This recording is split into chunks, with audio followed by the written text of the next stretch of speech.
दोस्तों स्टडी 91 के online platform में आप सभी का बहुत बहुत स्वागत है। दोस्तों आज आप सभी के समक्ष उत्तर प्रदेश पुलिस परीक्षा को ध्यान में रखते हुए अपने इस तीसरे लेक्चर को लेकर हाजिर हूं दोस्तों, जिसमें हम विस्तार से हिंदी विषय पर चर्चा कर रहे हैं। याद रखेंगे स्टडी 91 के प्लेटफॉर्म से आप सभी के लिए फ्री क्लासेस, इसके अलावा पेड क्लासेस, साथ ही साथ बेहतरीन किताबें, क्योंकि किताबों के बिना तैयारी नहीं हो पाती, ठीक है। और उसके अलावा स्टडी 91 प्रो नाम का एक नया एप्लीकेशन और वेबसाइट जिसके माध्यम से टेस्ट सीरीज आपको अवेलेबल कराया जा रहा है, ठीक है। तो ये सारी चीजों के माध्यम से आप बहुत जल्द अपनी नौकरी पक्की कर सकते हैं। तो जुड़िए हमारे साथ हमारे इस प्लेटफॉर्म पर।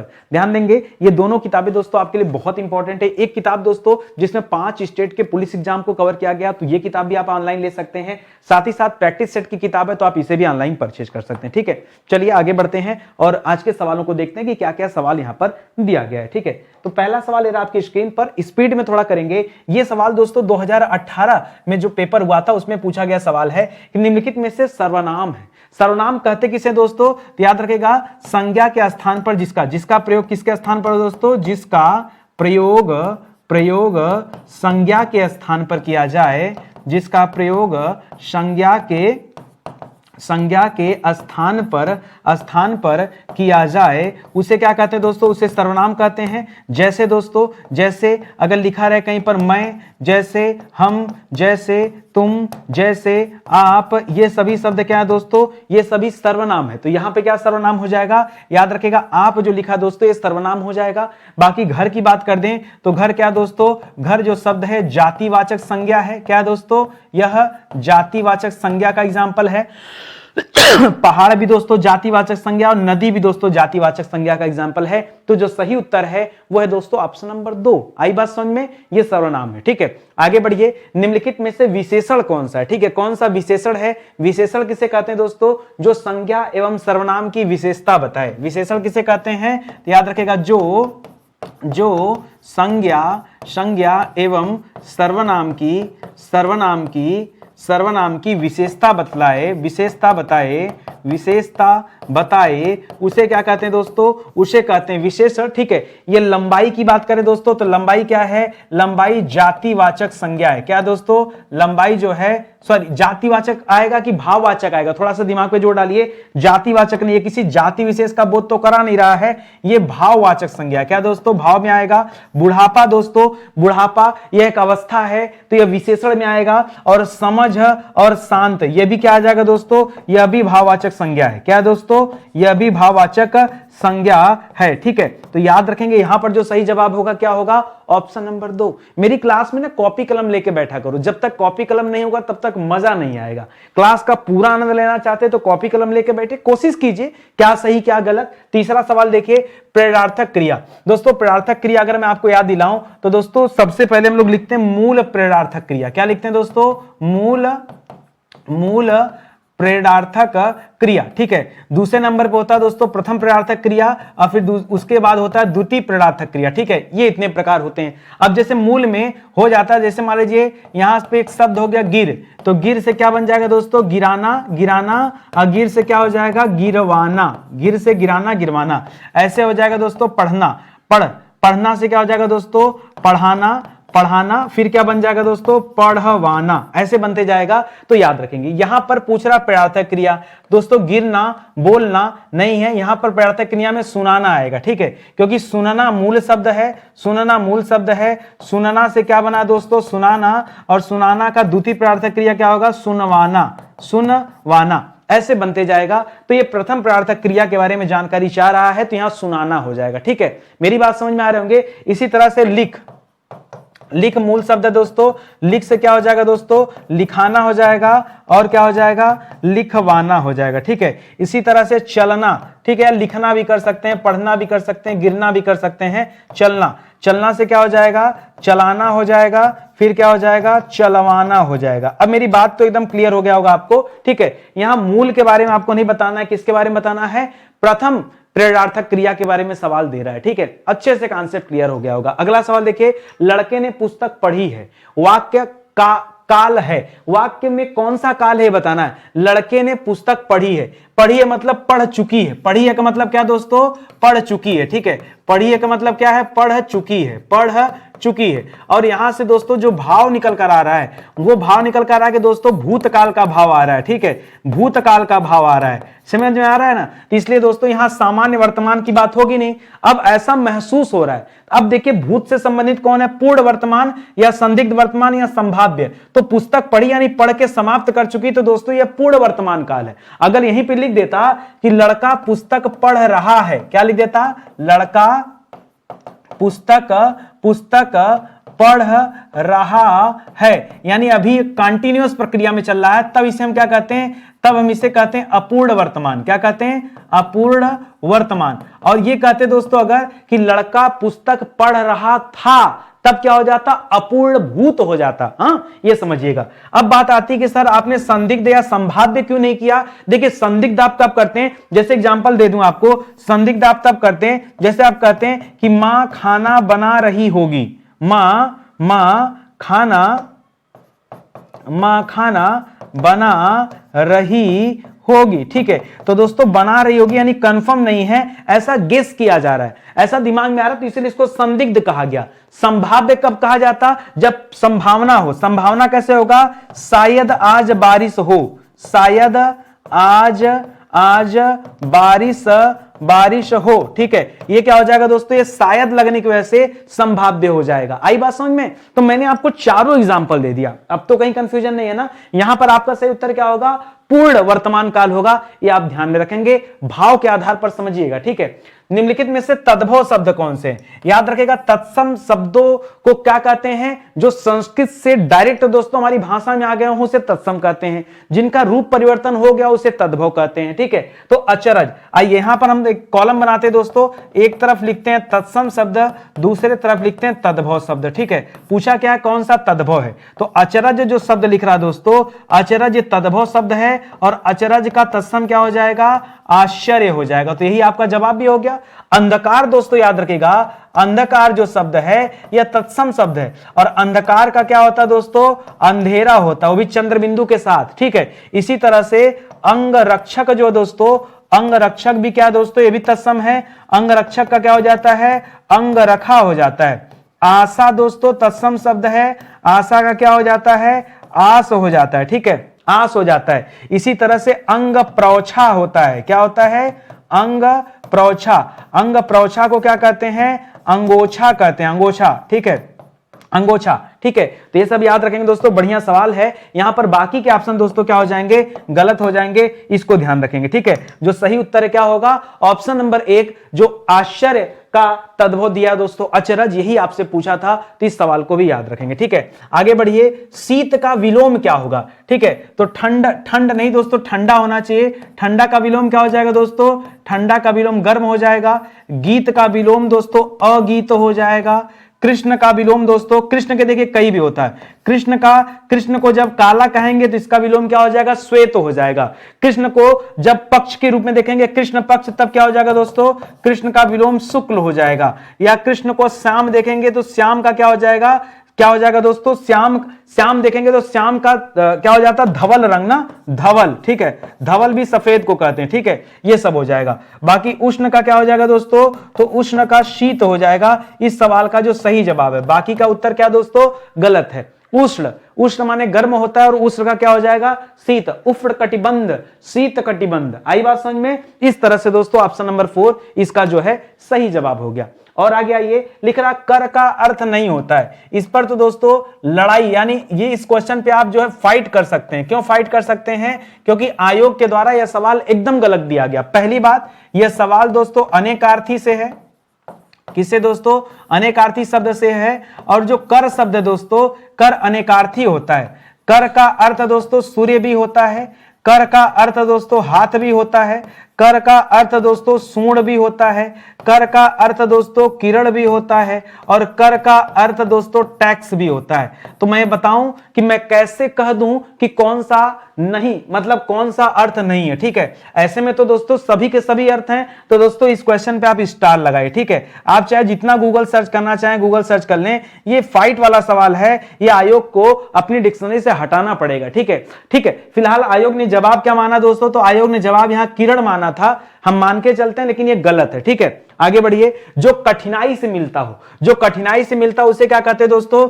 दुर्गम का अर्थ क्या होता है? जहां जाना कठिन हो, जहां पहुंचना कठिन हो, उसे क्या कहते हैं दोस्तों? उसे कहते हैं दुर्गम, ठीक है। दुर्लभ किसे कहते हैं दोस्तों? जो कठिनाई से प्राप्त हो, ठीक है। दुर्लभ मतलब क्या हो जाएगा?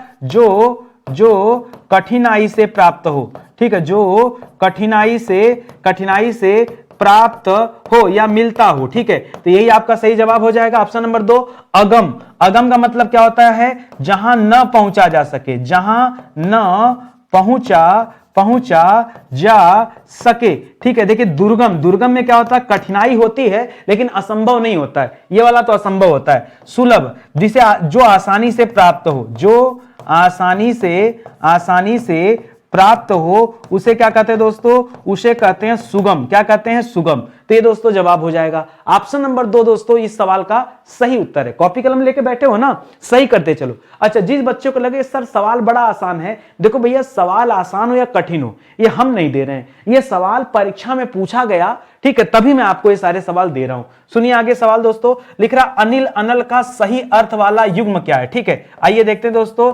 अनिल, याद रखेंगे जहां पर मात्रा होता है ना, इसका अर्थ होता है वायु, ठीक है। और जहां पर मात्रा नहीं होता है, इसका मतलब होता है मात्रा जल गई, आग लगा और मात्रा जल गई, ठीक है। तो अनल का मतलब क्या हो जाता है दोस्तों? अग्नि या आग हो जाता है, ठीक है। तो याद रखेंगे पहले का मतलब वायु, दूसरे का मतलब अग्नि। बहुत सारे बच्चे नहीं जानते ना, तो ये उल्टा कर देते हैं, तो उल्टा मत करेगा दोस्तों, ये गलत हो जाएगा, ठीक है।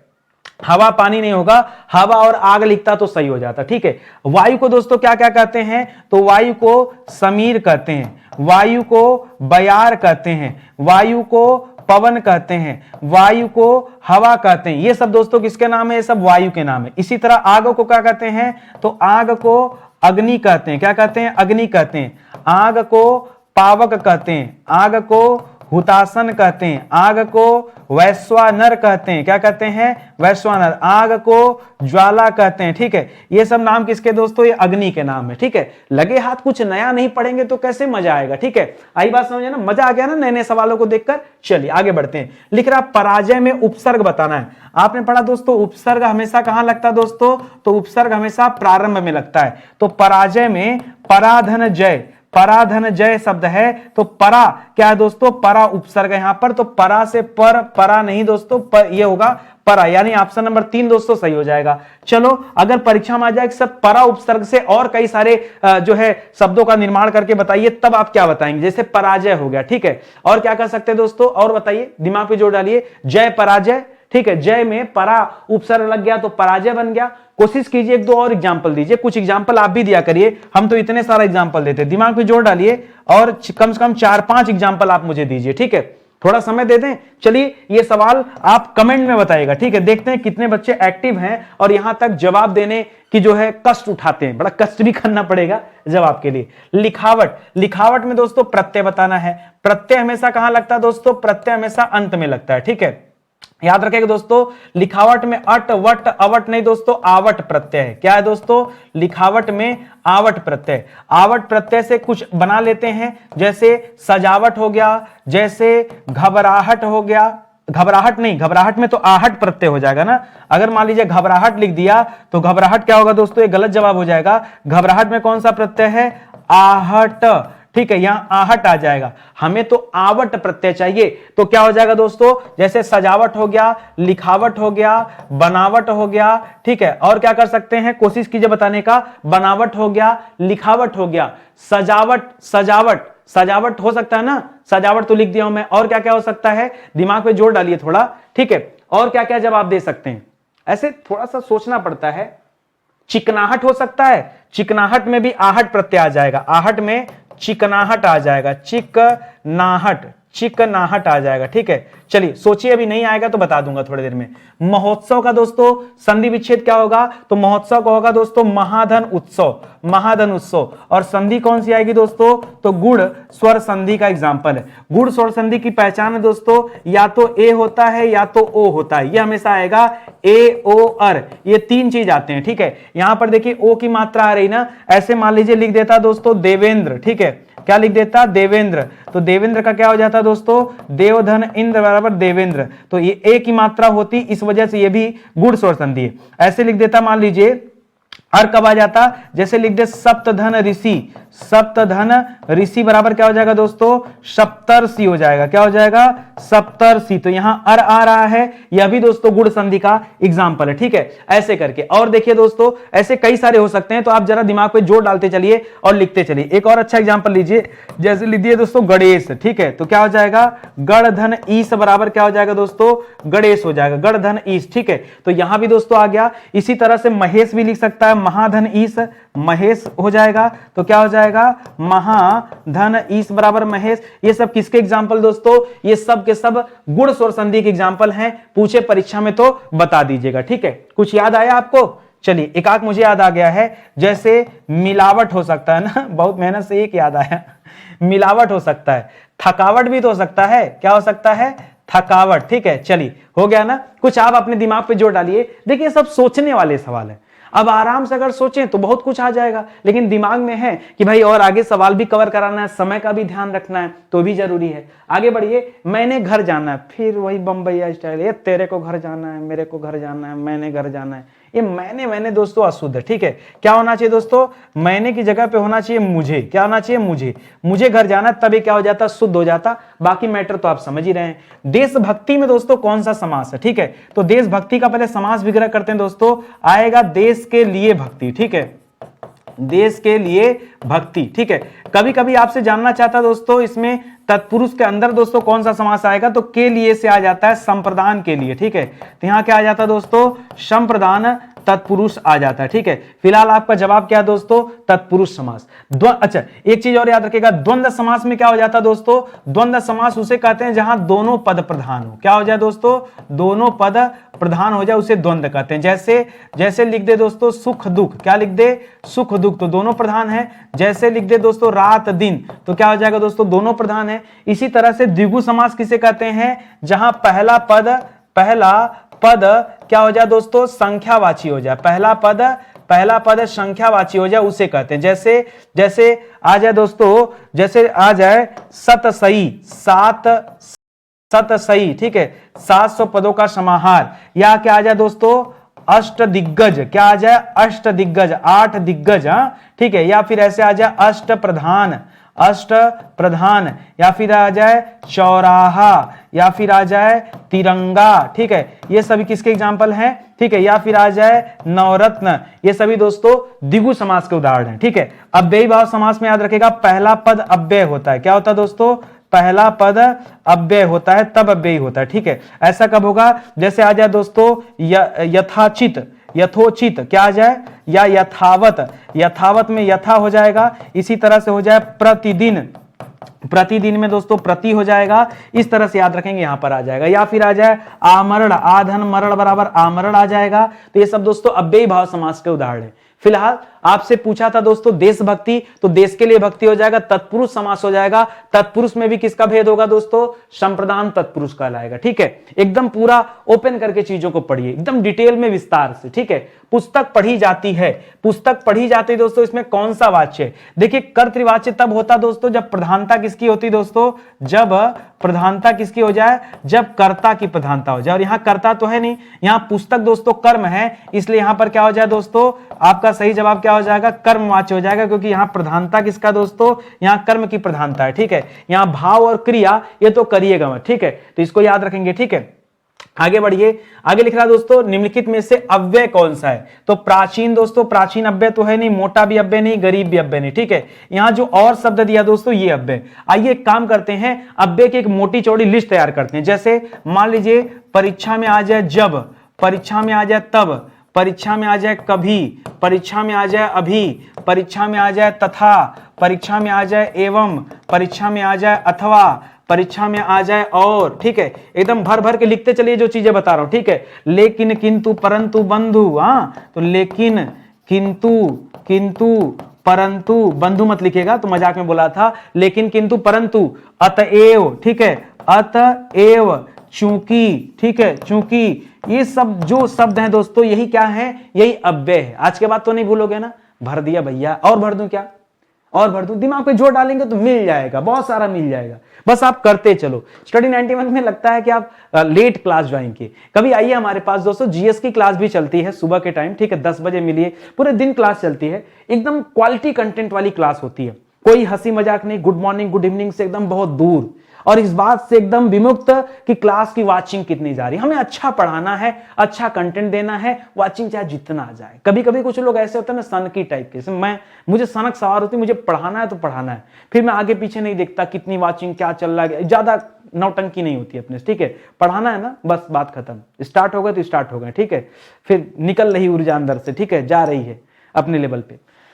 अच्छा, याद रखें दोस्तों, हमारा एक नया प्लेटफॉर्म लॉन्च हुआ दोस्तों, जिसका नाम है स्टडी 91 प्रो। दोस्तों मैं चाहूंगा एक बार आप प्रो पे जरूर विजिट करिए। प्रो को बनाने के पीछे सिर्फ एक रीजन था, वो रीजन ये था कि बच्चों के लिए टेस्ट सीरीज प्रोवाइड करना है, इसलिए हमने यहां ज्यादा कुछ नहीं रखा, सिर्फ टेस्ट का पोर्टल बनाया है, और जबरदस्त पोर्टल है। जब तक आप टेस्ट नहीं देंगे ना, तब तक आपको अपनी एक्चुअल पोजीशन नहीं पता होगी। आप ना दिखावा मत करिए, देखिए समझदार हैं, छोटे से बच्चे तो हैं नहीं, ठीक है, सब लोग दोस्तों इंटर पास होंगे, बहुत सारे बच्चे ग्रेजुएट भी होंगे, तो दोस्तों आप लोग बहुत समझदार हैं, ऐसे में बेवकूफ अपने आप को मत साबित करिए। मैं किस मामले में कह रहा हूं, मैं इस मामले में कह रहा हूं कि स्वयं को बेवकूफ मत बनाइए। किसी भी एग्जाम की तैयारी कर रहे हैं और कहीं से कर रहे हैं, चाहे ऑफलाइन कोचिंग कर रहे हैं, चाहे ऑनलाइन कोचिंग कर रहे हैं, चाहे फ्री में पढ़ रहे हैं, चाहे पेड में पढ़ रहे हैं, ये सब मैटर नहीं रखता। टेस्ट दीजिए, टेस्ट ही बताएगा आपने कितना सीखा, क्या सीखा, और आप सिलेक्ट होने के लायक हैं कि नहीं हैं। सत्य है, मेरी बातें कटु लग सकती हैं, परेशान हो सकते हैं कि ये आदमी बड़ा मुफट टाइप का है, ठीक है, लेकिन यही सर्वथा सत्य है। मैं आपको अंधेरे में नहीं रख रहा, बिना टेस्ट के आप जानोगे कैसे क्या सही क्या गलत।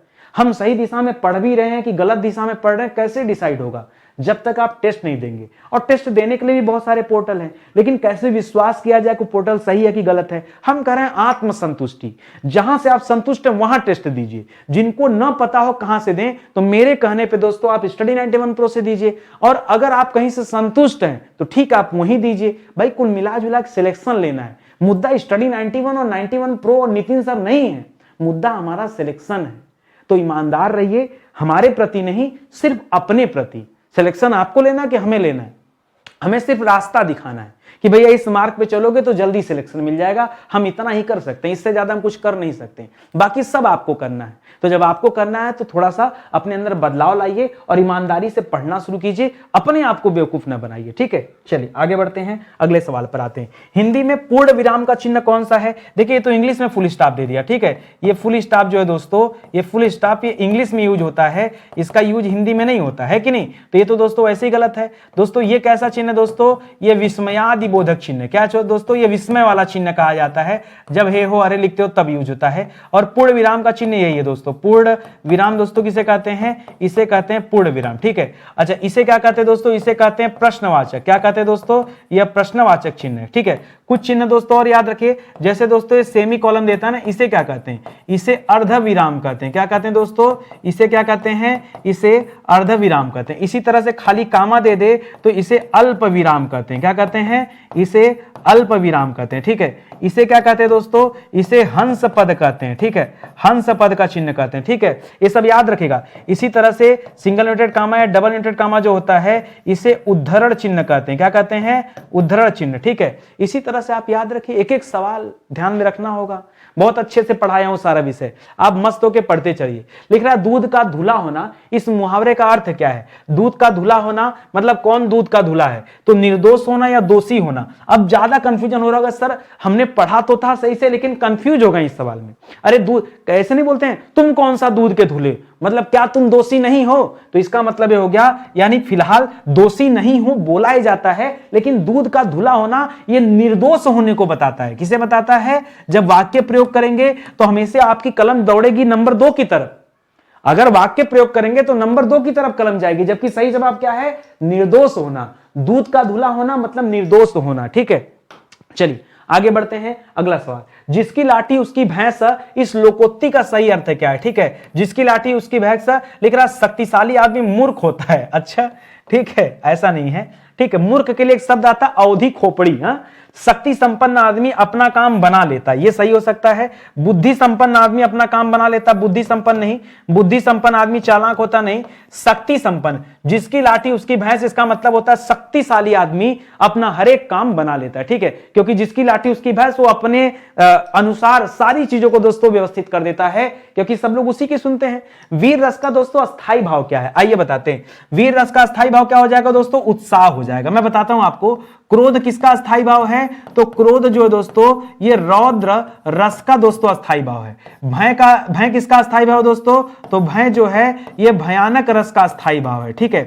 इसी तरह से विस्मय किसका दोस्तों, तो विस्मय जो है ये अद्भुत रस का अस्थाई भाव है। उसी तरह से उत्साह जो है यह वीर रस का अस्थाई भाव है। आई बात समझ में, यही तो पूछ रहा आपसे। अच्छा चलिए मैं दोस्तों कुछ रंग बताता हूं। जैसे रौद्र रस से संबंधित दोस्तों कलर कौन सा है, तो रौद्र यानी गुस्सा, गुस्सा माने चेहरे का लाल हो जाना, एकदम लाल हो जाना, इसे होता है रौद्र रस। भयानक रस में क्या होता है, जब भय लगता है दोस्तों तो आंखों के सामने काला पड़ जाता है, ठीक है। सब कुछ अंधेरा सा दिखने लगता है, डरपोक, भय, ठीक है, याद रखेंगे। विस्मय की बात करें दोस्तों, तो विस्मय माने जब अद्भुत जहां पर होता है, आश्चर्य का बोध होता है, विस्मय का बोध होता है, तो उसमें दोस्तों पीला रंग इसको डिनोट करता है। और उत्साह को दोस्तों कौन डिनोट करता है, तो याद रखेगा सुनहरा पीला। उत्साह को कौन डिनोट करता है, सुनहरा पीला। ये मैं आपको इसलिए सिखा रहा हूं, कुछ नई चीजें सीखे, ठीक है। रसों की संख्या कितनी मानी जाती है, तो रसों की संख्या कितनी मानी गई दोस्तों, तो मुख्य रूप से रसों की संख्या 8 मानी गई। 9वां रस लेकिन किसे माना गया दोस्तों, 9वां रस किसे माना गया है, तो 9वां रस माना गया शांत रस को। किसे माना गया, शांत रस को, जिसका अस्थाई भाव क्या होता है, निर्वेद होता है। इसी तरह से 10वां प्लस 11वां रस भी माना गया है। 10वें 11वें में दोस्तों एक तो होता है भक्ति रस, एक आप पढ़ते हैं भक्ति रस, एक आप पढ़ते हैं वात्सल्य रस। क्या पढ़ते हैं दोस्तों, वात्सल्य रस। इसको दोस्तों 10वां और 11वां रस माना जाता है। तो सारी चीजें आप ध्यान रखेंगे। आई बात समझ में। चलिए आगे बढ़ते हैं, अगला सवाल करते हैं। अगला सवाल करा, दोहा के प्रथम चरण में कितनी मात्राएं होती हैं, ठीक है। दोहा के प्रथम चरण में कितनी मात्राएं होती हैं, तो याद रखेगा प्रथम चरण प्लस तीसरे चरण में, पहले और तीसरे चरण में याद रखेंगे मात्राओं की संख्या कितनी होती है दोस्तों, तो 13 होती है। और दूसरे प्लस चौथे चरण में, ठीक है, चौथे चरण यानी जो समपद होता है उसमें मात्रा की संख्या होती है 11। तो 13 और 11 मिला के कितना हो जाएगा, 24। तो अगर कभी पूछे दोस्तों कुल कितनी मात्रा होती है, कुल मात्रा, तो कुल मात्रा की संख्या 24। पहले और तीसरे में 13, दूसरे और चौथे में 11, याद रखेंगे। और दोहा का विपरीत कौन होता है दोस्तों, दोहा का विपरीत सवाल आए तो क्या बताएंगे, तो दोहा का विपरीत होता है सोरठा। क्या होता है दोस्तों, सोरठा। अब सोरठा होता विपरीत, तो सोरठा में मात्रा कितना होता दोस्तों, जैसे यहां 13-11 था वैसे वहां पर 11-13 की मात्रा होती। मतलब पहले और तीसरे चरण में 11 मात्रा और दूसरे और चौथे चरण में 13 मात्राएं होती। वहां भी होती 14 मात्राएं हैं, लेकिन इसे आप याद रखेंगे, ठीक है। एक सवाल दोस्तों और आप याद रखेगा यहां पर जो इंपॉर्टेंट है, यह किसका उदाहरण है दोस्तों, दोहा, तो याद रखेगा यह अर्ध सम मात्रिक छंद का उदाहरण है। किसका, अर्ध सम मात्रिक छंद का उदाहरण है। यह भी पूछ लेता, बस इतना, इससे ज्यादा कुछ है नहीं। आई बात समझ में, कहीं कोई डाउट नहीं ना। चलो आ जाओ। लिख रहा निम्नलिखित में से कौन सा शब्दा अलंकार है। शब्दा अलंकार का भेद कौन सा दोस्तों, तो याद रखेगा ये उत्प्रेक्षा गलत लिखा है, आधा तो होना चाहिए, ठीक है। यहां पर शब्दा अलंकार क्या दोस्तों, यमक। आइए मैं आपका कॉन्सेप्ट ही आज क्लियर कर देता हूं। एक तरफ लिखिए दोस्तों शब्दा अलंकार, क्या लिखिए, शब्दा अलंकार। शब्दालंकार, कभी भी दोस्तों आपसे जब शब्दालंकार पूछे ना, तो जो मेन आप पढ़ते हैं, क्या क्या मेन पढ़ते हैं, एक पढ़ते हैं अनुप्रास अलंकार। क्या पढ़ते हैं, अनुप्रास। दूसरा पढ़ते हैं यमक अलंकार। तीसरा पढ़ते हैं श्लेष अलंकार। चौथा पढ़ते हैं विप्सा अलंकार, विप्सा अलंकार, ठीक है। पांचवा पढ़ते हैं विप्सा अलंकार, ठीक है। और क्या पढ़ते हैं दोस्तों, वक्रोक्ति। क्या पढ़ते हैं, वक्रोक्ति, ठीक है। तो ये जो अलंकार है दोस्तों, ये सब किसमें आते हैं, वक्रोक्ति। और छठा भी लिख दीजिए पुनरुक्ति, ठीक है, पुनरुक्ति। ये दोस्तों कुल 6 अलंकार ऐसे हैं जो किसमें आते हैं, शब्दा अलंकार में आते हैं। इसी तरह से अर्थालंकार नोट करिए, ठीक है, अर्थालंकार। अर्थालंकार में कौन आ जाएगा, तो यहां देखिए जो दिया है उपमा नोट करिए, ठीक है, उपमा नोट करिए, रूपक नोट करिए, रूपक नोट करिए। इसके अलावा उत्प्रेक्षा, जो गलत लिखा था वर्तनी के हिसाब से, उसे नोट करिए। उसके अलावा दोस्तों अतिशयोक्ति नोट करिए, अतिशयोक्ति, ठीक है। अतिशयोक्ति के साथ साथ फिर संदेह भी नोट करिए। क्या नोट करिए? संदेह अलंकार। फिर क्या नोट करिए? ऐसे नोट करते जाइए जितना, अब इसमें तो बहुत सारा होता है, जैसे दृष्टांत पढ़ते हैं, जैसे प्रतीप अलंकार पढ़ते हैं, जैसे मानवीकरण अलंकार पढ़ते हैं। ये सब किसके भेद है दोस्तों? ये अर्थालंकार के भेद हैं, जो शब्दों के माध्यम से क्या करे? काव्य की शोभा बढ़ाए, वो शब्द अलंकार। जो अर्थ के माध्यम से काव्य की शोभा बढ़ाए उसे क्या कहते हैं? अर्थालंकार। यहीं से देखना कितने सारे सवाल फंस जाएंगे।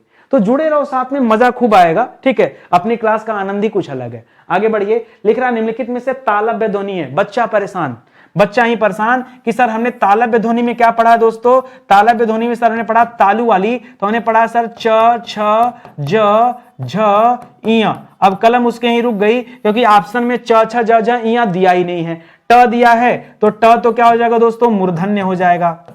प दिया है तो प क्या हो जाएगा दोस्तों? प तो ओष्ठ हो जाएगा। क दिया है, क दोस्तों कंठ हो जाएगा। और स दिया है तो स दोस्तों उष्ल हो जाएगा। बच्चा परेशान। अब मैं कहता हूं दोस्तों, आप इतना ही जानते हैं ना। अब इसके अलावा दोस्तों उसमें और कुछ चीजें जोड़िए। जैसे कभी दोस्तों आपसे छोटी ई या बड़ी ई पूछ दे तो इसे भी क्या कहते हैं दोस्तों? तालव्य व्यंजन कहते हैं। कभी दोस्तों आपसे स पूछ दे, स में क्या दोस्तों? बड़ा वाला स, छोटा सा नहीं। बड़ा सा भी किसके अंतर्गत आता है? यह भी दोस्तों तालव्य कहा जाता है। तो अपनी थोड़ा सा लिस्ट आप बढ़ाइए, ठीक है। इसके अलावा दोस्तों य, जिसे आप दोस्तों अंतस्थ व्यंजन कहते हैं, ठीक है। याद रखिएगा, हम ऐसे लिख देते, क्या यस लिख देते तो जल्दी याद हो जाता ना। यस लिख देते, यस, ये वाला यस, ठीक है। तो यस, ठीक है। तो याद रखेगा ये भी दोस्तों तालव्य में होते हैं। तो क्या याद रखेंगे दोस्तों? ये भी तालव्य हो जाएगा, ये भी तालव्य हो जाएगा, ये भी तालव्य हो जाएगा। तो इस प्रकार यहां उत्तर क्या हो जाएगा? ऑप्शन नंबर 3 जो है ये राइट आंसर हो जाएगा। बाकी जो अलग से दे रहा था जैसे य, तो साथ में याद रखेगा य, र, ल और व। य, र, ल, व को हम क्या कहते हैं दोस्तों? इसको हम कहते हैं अंतस्थ व्यंजन, ठीक है। बाकी दोस्तों हम स, ख, सह को क्या कहते हैं? स, ख, स, ह। इसे क्या कहते हैं? इसे कहते हैं ऊष्म व्यंजन। क्या कहते हैं? ऊष्म व्यंजन, ठीक है। तो आप इसे भी याद रखिएगा। आई बात समझ में? कहीं डाउट नहीं है ना? तो ऑप्शन नंबर 3 दोस्तों इस सवाल का सही जवाब। निम्नलिखित में से कौन सा वर्ड अघोष है? चलिए आज दे दिया, मैं पहले आपका कॉन्सेप्ट क्लियर करता हूं कि अघोष क्या होता है और सघोष क्या होता है, ठीक है। तो याद रखेगा वर्णमाला पे जो पहले और दूसरे वर्ग में आते हैं वह, ठीक है, वर्ग मत बोलिए, पहले और दूसरे नंबर पर आते हैं दोस्तों, उन्हें क्या कहते हैं? अघोष। और घोष किसे कहते हैं दोस्तों? तो घोष कहते हैं तीसरे, चौथे और 5वें नंबर वाले को। आइए अब बात करते हैं। जैसे लिख दिया दोस्तों क, ख, च, छ, ट, ठ, त, थ, प, फ।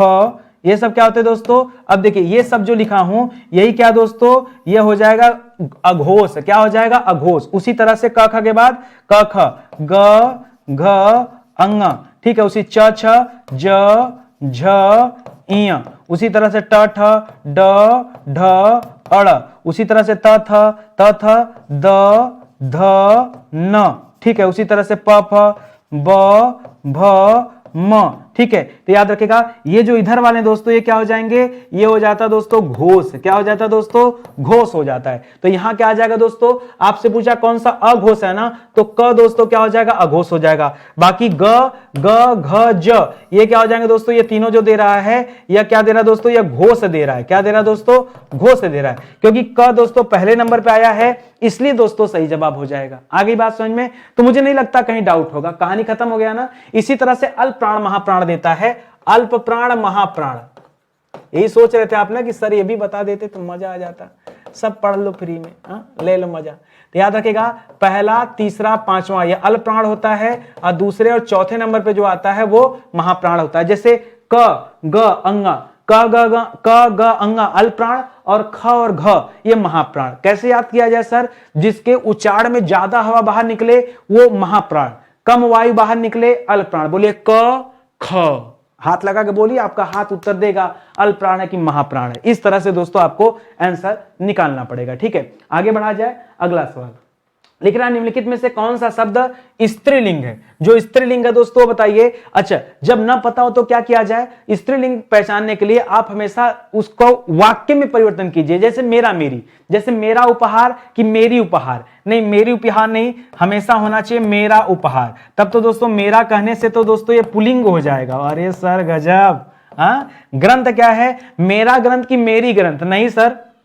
मेरा ग्रंथ। ठीक है, मेरा ग्रंथ सर, तब तो ये भी पुलिंग हो जाएगा। ठीक है, ठीक है, चलिए। अच्छा सर, मेरा मेरी को छोड़ के और कुछ नहीं लगा सकते? अच्छा अच्छी लगा दीजिए। अच्छा मस्तक या अच्छी मस्तक? सर अच्छा मस्तक होता है। ठीक है, तो याद रखेगा यह भी पुलिंग हो जाएगा। अच्छा रचना की अच्छी रचना? तो कैसी रचना होती है? अच्छी होती है।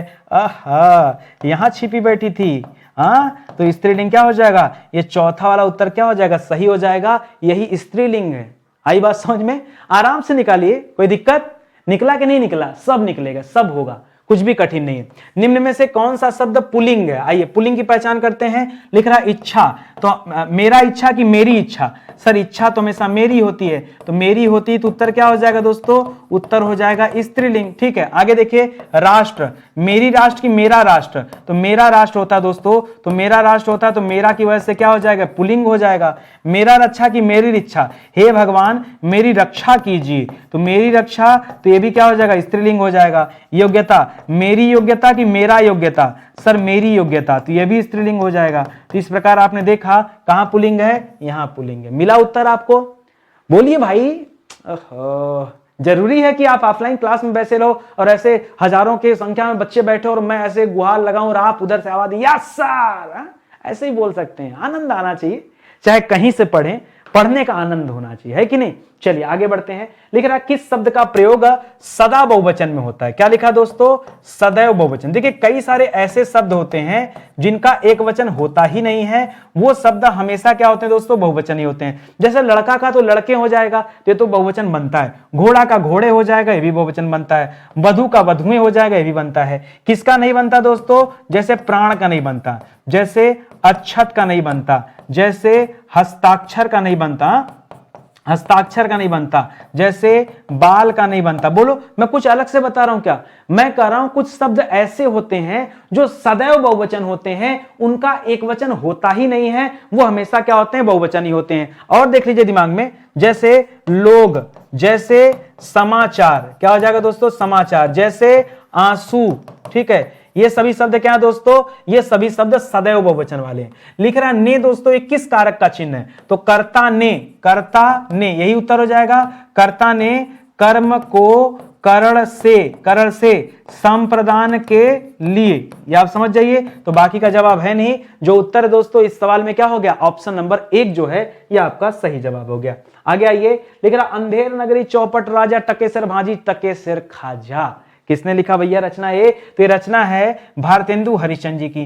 पिछली वाली क्लास में भी दोस्तों मैंने आपको बताया था कि नील देवी दोस्तों इन्हीं की रचना है। पिछली क्लास में आया था भारत दुर्दशा, अगर आपको याद हो तो मैं आपको याद दिला दूं, भारत दुर्दशा, ठीक है, भारत दुर्दशा, ठीक है। और वैदिकी हिंसा हिंसा न भवति, वैदिकी हिंसा न भवति, हिंसा न भवती, वो भी इन्हीं की रचना है। उसके दोस्तों उसके अलावा नए जमाने की मुकरियां, ये मैंने बताया था, नए जमाने की मुकरियां, तो ये सब याद रखेंगे दोस्तों, ये सब इनकी प्रसिद्ध कृतियां हैं। इसी तरह से दोस्तों जयशंकर प्रसाद जी की प्रसिद्ध कृति कौन सी है? तो सबसे प्रसिद्ध कृति तो दोस्तों कामायनी है। उसके बाद दोस्तों क्या है? आंसू है। और क्या दोस्तों? लहर है। ठीक है, ये सारी रचना हो जाएगा। ठीक है, देखिए कामायनी, आंसू, लहर, ये चाहे कुछ भी भूलो ना भूलो, ये दोस्तों एकदम नहीं भूलना है। और याद रखिए एक रचना और याद रखिएगा, झरना, ये सब अच्छा कामायनी यहां भी आ गया क्या? चलिए यहां आ गया, तो कामायनी देखिए जयशंकर प्रसाद की रचना है, अभी हम पढ़ ही रहे थे तब तक फिर से पूछ दिया। ठीक है, चलिए कोई बात नहीं। मोहन राकेश की रचना बताइए दोस्तों। ठीक है, झूठा सच, ठीक है, झूठा सच, अंधेरे बंद कमरे में, अंधेरे बंद कमरे में, ये सब किसकी रचना है दोस्तों? ये रचनाएं जो है ये मोहन राकेश की रचना। पिछले लेक्चर को अगर आपने देखा होगा तो वहां मैंने भीष्म साहनी जी की 2-3 रचनाओं के बारे में बताया था, जिसमें मैंने बताया था झरोखे के बारे में, कड़ियां के बारे में बताया था कि नहीं बताया था? चलिए, झरोखे, कड़ियां, ठीक है, कड़ियां, ये सब किसकी रचना दोस्तों? भीष्म साहनी, जो इस सवाल का सही उत्तर नहीं है, याद रखेगा। ठीक है, एक और रचना इनकी तमस, तमस, तमस। तो झरोखे अलग रचना है, कड़ियां अलग रचना है, और तमस जो दोस्तों ये अलग रचना है, ये भीष्म साहनी जी की रचना है। ठीक है, आगे बढ़िए। सुमित्रानंदम पंत, सुमित्रानंदम पंत की रचना बताइए। कल वाली क्लास में सुमित्रानंदम पंत के सवाल पूछा था ना, जिसमें हम लोगों ने पढ़ा था कला और बूढ़ा चाँद। क्या पढ़ा था? कला और बूढ़ा चाँद। ठीक है, बूढ़ा चाँद किसकी रचना है? सुमित्रानंदम पंत जी की। अच्छा, सबसे प्रसिद्ध कृति में देखिए लिखिएगा दोस्तों लोकायतन, लोकायतन, और लिखिएगा लोकायतन, एक अच्छा सा नाम है यार, चिदंबरा, चिदंबरा, चिदंबरा। ठीक है, चिदंबरा, ये आप याद रखेंगे दोस्तों, किसकी रचना है? ये सुमित्रानंदन पंत जी की रचना है। सूर्यकांत त्रिपाठी निराला जी की रचना का 1-2-3 नाम बता दीजिए, 2-3 रचनाएं तो बता ही दीजिए। ठीक है, इनका कौन कौन सी रचना दोस्तों? आइए बात करते हैं। अनामिका, अनामिका, कुकुरमुत्ता। क्या दोस्तों?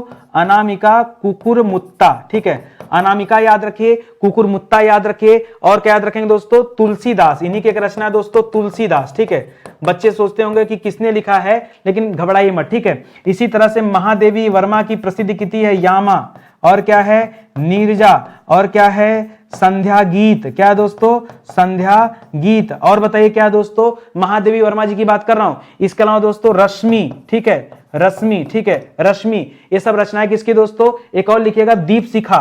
ठीक है, दीप शिखा, दीप शिखा, ये रचनाएं सब किसकी? 4-5 रचनाएं ये महादेवी वर्मा जी की रचना है। फिलहाल सवाल बहुत आसान सा था कि कामायनी के रचनाकार दोस्तों कौन है? तो जयशंकर प्रसाद जी हैं, उसे याद रखेंगे। ठीक है, चलिए आगे बढ़ते हैं।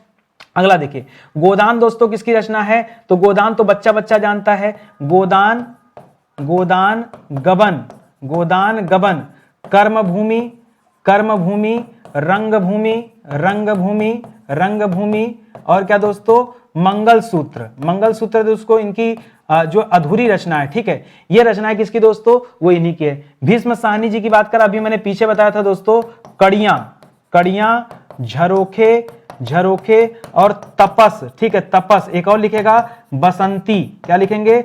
बसंती। ये किसकी रचना दोस्तों? ये भीष्म साहनी जी की रचना है। ठीक है, अब अगला आता है जवाब दोस्तों, सवाल आता है यशपाल, यशपाल जी की दोस्तों प्रसिद्ध रचना कौन सी है? ठीक है, एक चीज मिस्टेक हुआ क्या?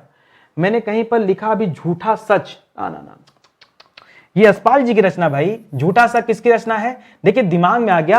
अब पूछा था मोहन राकेश, जबकि अगले सवाल में दे रहा है यशपाल। यशपाल जी की कृति है दोस्तों, क्या नाम है? झूठा सच। अगर हम यहां बात करेंगे दोस्तों इन मोहन राकेश के बारे में, तो मोहन राकेश की रचना आधे अधूरे, आधे अधूरे, आधे अधूरे। ठीक है, ये करिएगा। एक रचना और लिखिएगा इनकी, लहरों के राजहंस, लहरों के, लहरों के राजहंस किसकी रचना दोस्तों? ये रचना भी जो है मोहन राकेश की रचना, झूठा सच इनकी रचना नहीं है। अब पढ़ा दिया होता गलती से ना, बहुत कमेंट आता, इतना कमेंट, इतना कमेंट। दिमाग है, अगर इसकी कहीं जबान फिसल गई ना, बड़ा ध्यान रखना पड़ता है। और मेरी एक आदत है, मैंने कब क्या लिखा है ना, वो चीज मेरे दिमाग में फीड रहता है। कुछ गलती से गलत भी लिख दिया तो हमेशा दिमाग में रहता है कि कुछ तो गड़बड़ हुआ अपने से। कई बार आपने देखा होगा क्लास में, ऐसे मैं बोल देता हूं। ठीक है, तो यशपाल जी की प्रसिद्ध कृति क्या दोस्तों? याद रखेंगे, झूठा सच। ठीक है, झूठा सच। और जो उनके में बताया मैंने, आधे अधूरे ना और लहरों के राजहंस, ये दोनों बहुत इंपॉर्टेंट। अंधेरे बंद कमरे में तो परीक्षा में नहीं आता है, लेकिन ये पक्का आता है। ठीक है, इसके अलावा दोस्तों और बताइए यशपाल जी की रचना। ठीक है, एक इनकी रचना है दादा कामरेड, दादा कामरेड। एक रचना और लिखिएगा दोस्तों, देशद्रोही, देशद्रोही। ये देखिए याद आते जा रहा है। एक रचना और लिखिएगा, दिव्या। ठीक है, ये किसकी रचना है दोस्तों? ये यशपाल जी की रचना है। अमरकांत जी की दोस्तों रचना है, थोड़ा सा स्किप कर रहा है। अमरकांत, अमरकांत की एक रचना लिखिएगा, सूखा पत्ता, और है तो कई सारा लेकिन दिमाग में नहीं आ रहा है, सूखा पत्ता। ठीक है, चलिए एक बार चेक करिएगा। अब उतने पॉपुलर लेखक नहीं है ना, तो जो ज्यादा पॉपुलर होते हैं उनके से रिलेटेड जो सवाल हैं दोस्तों एकदम रटा है। अब जो नए नए लेखक हैं उनसे थोड़ा कम चीजें आती हैं, याद है। ठीक है, बीजक दोस्तों किसकी रचना है? तो बीजक दोस्तों आपको पता होगा, साखी सबद रमैनी, साखी सबद रमैनी और बीजक। ठीक है, याद रखेगा ये किसका संग्रह दोस्तों? कबीरदास जी का संग्रह है। मलिक मोहम्मद जायसी की बात हमने पिछली क्लास में किया था, जब हमने आपको बताया था पद्मावत के बारे में, पद्मावत, अखरावट, अखरावट, और क्या बताया था दोस्तों, आखिरी कलाम, आखिरी कलाम, ठीक है। ये सभी किसकी रचना है दोस्तों, ये मलिक मोहम्मद जायसी जी की रचना। एक रचना और लिखेगा कहरनामा, ये भी रचना किसकी है, मलिक मोहम्मद जायसी जी की रचना, ठीक है। इसी तरह से सूरदास की रचना कौन है, तो याद रखिएगा सूर सरावली, साहित्य लहरी ना, पिछली क्लास में मैंने हम लोग डिस्कस किए थे, साहित्य लहरी, सूर सरावली साहित्य लहरी किसकी रचना दोस्तों, ये सूरदास जी की रचना है, ठीक है। इसके अलावा नल दमयंती कथा है ना, बहुत बढ़िया कथा है नल दमयंती, वो भी इन्हीं की रचना है। सूर सागर दोस्तों इन्हीं की रचना है, सूर सागर, ठीक है, ये इनकी रचना है। तुलसीदास जी की बात करेंगे तो एक याद रखेगा इनका पार्वती मंगल, ये किसी से जुड़ा हुआ है, जानकी मंगल, पार्वती मंगल जानकी मंगल, ठीक है। और लिखेगा दोस्तों वैराग्य संदीपनी, ठीक है। बरवय रामायण, ठीक है, ये सब इन्हीं की रचना है। इसके अलावा रामचरितमानस किसकी रचना दोस्तों, ये सब तुलसीदास जी की रचनाएं हैं, तो इनको भी आप याद रखेंगे। बहुत बढ़िया सवाल है, ठीक है। चलिए आगे बढ़ते हैं, अगला सवाल। ओहो, क्लासेस समाप्त हो गई, पता नहीं चला दोस्तों। पता चला क्या, देखिए जब क्लास अच्छी होती है सच में समय का पता बिल्कुल नहीं चलता, ठीक है। आइए मैं कुछ बताना चाहता हूं स्टडी 91 के बारे में। स्टडी 91 पर दोस्तों आपकी परीक्षा की तैयारी हेतु दोस्तों मैथ की जो क्लास चल रही है वो शाम 7 बजे चल रही है। एक बार मौका दीजिए, सटीक क्लास आपको दे रहा हूं, ठीक है। दुनिया से एकदम परे हटकर बढ़िया बेहतरीन क्लास है दोस्तों। सुबह के 10 बजे दोस्तों याद रखेंगे यहां पर जो है सामान्य अध्ययन की क्लास चलती है। बाकी की क्लास चाहिए आपको जीएस की क्लास, तो जीएस के लिए दोस्तों प्लेलिस्ट में आके आप चेक कर लीजिए, ठीक है। जीएस की सारी क्लास दोस्तों आपको स्टडी 91 पर आएंगे तो आपको वहां प्लेलिस्ट मिल जाएगा। उस प्लेलिस्ट में आकर दोस्तों आप विषय वाइज भी अपनी तैयारी कर सकते हैं, पढ़ सकते हैं। इसी तरह से रीजनिंग के लिए दोस्तों 12 बजे दोपहर में क्लास चल रही है, और हिंदी के लिए दोस्तों रात में 8 बजे क्लास चल रही है, तो इसके लिए भी अलर्ट रहिए। यूपी पुलिस का दोस्तों हमारे पास बैच भी है, बैच के साथ दोस्तों भी किताब फ्री दी जा रही है, आप चाहें तो इसे ले सकते हैं, ठीक है। बाकी आपके लिए जो सबसे जरूरी है वो है दोस्तों स्टडी 91 प्रो। जी हां दोस्तों, इस प्रो में आपको मिलेगा बेहतरीन टेस्ट सीरीज, और आखिरी समय में मुझे लगता है टेस्ट सीरीज ही सबसे ज्यादा हेल्पफुल होगा। तो दिन भर दोस्तों कोशिश कीजिए कि मैक्सिमम टाइम आप टेस्ट दीजिए। चाहे यहां पर आपको दोस्तों टेस्ट सीरीज में आएंगे ना तो यहां सेक्शनल टेस्ट भी मिल जाएगा, इसके अलावा प्रीवियस ईयर पेपर का टेस्ट भी मिल जाएगा। उसके अलावा दोस्तों इस तरह से सारे टेस्ट, जितने भी टेस्ट हैं, करंट अफेयर का टेस्ट हो गया, मॉक टेस्ट हो गया, सारा कुछ आपको मिलेगा एक ही प्राइस में, और बहुत कम प्राइस इसकी, ठीक है। तो आइए विजिट कीजिए और लीजिए। दोस्तों कहना चाहूंगा कि जिन बच्चों ने चैनल को सब्सक्राइब नहीं किया एक बार सब्सक्राइब कर लीजिए, क्योंकि तभी आपके पास नोटिफिकेशन जाएगा और तब आप जान पाएंगे कि भाई कब कौन सी क्लास दी जा रही है, ठीक है। तो आइए एक बार सब्सक्राइब कीजिए चैनल को, और क्लास अच्छी लगी दोस्तों तो प्लीज वीडियो को शेयर कीजिएगा, लाइक कीजिएगा और कमेंट कीजिएगा। आपसे हाथ जोड़कर निवेदन है, इतनी अच्छी क्लास बना रहे हैं, सहयोग करेंगे तो अच्छा लगेगा, ठीक है। चलिए आज का सेशन दोस्तों ही समाप्त होता है। बहुत बहुत धन्यवाद आपका। जय हिंद, जय Bharat. Thank you so much.